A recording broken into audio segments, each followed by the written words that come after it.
qalbigaaga u hibayso. Digniin saad u xaqiiqsato in qofku xiiseeyay in kale waa inaanad ku qiimeyn hal calaamad ama laba calaamadood oo aad ku aragto.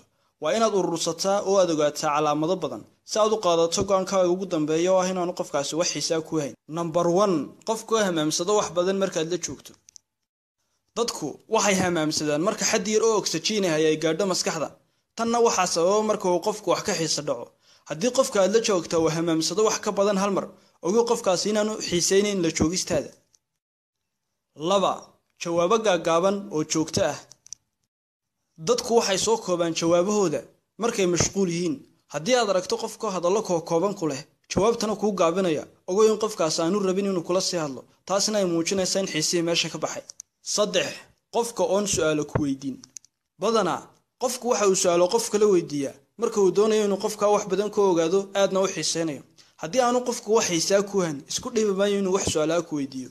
4 qofka dhowrkii cishaba ama toddobaadkiiba wax yar kula soo xidhiidha. qof marka uu qof kale aad u xiiseynayo waxa uu jecel yahay inuu badanaa la xidhiidho, balse haddii aad aragto qofka dhowrkii cishaba markuu soo xidhiidhinaya, ogow inay jirto suurtagalnimo weyn oo ah in qofkaas aanu wax xiisaa ku hayn.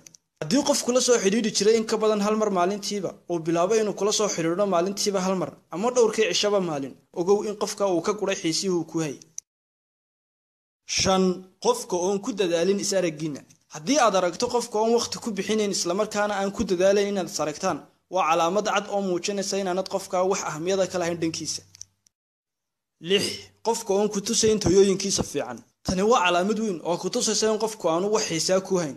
marka ugu horeysa aad qofka isbarataan, wuxuu ku tusi doonaa tayooyinkiisa ugu fiican, waxaanu iska baari doonaa shaxshax dheeraada iyo dabacsanaan badan.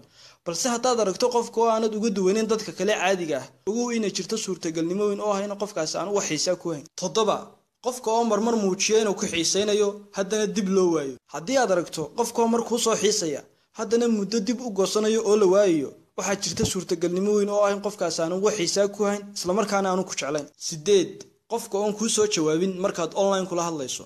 haddii mar wax ka badan qofka aanad jawaab ka helin markaad online kula xidhiidhayso, waxaa jirta suurtagalnimo weyn oo ah in qofkaas aanu wax xiisaa ku qabin. 9 qofka oo si fiican kula hadla markaad la xidhiidho balse aan isagu ku soo xidhiidhin. haddii qofku kuugu jawaabo si aad u fiican marka aad la hadasho balse aanu isagu ku soo xidhiidhin, taa macnaheedu waxay tahay in qofkaasi aanu ku xiiseynayn. 10 qofka oon dib u arkin in dadka kale oo uu ka helo uu kaaga sheekeeyo.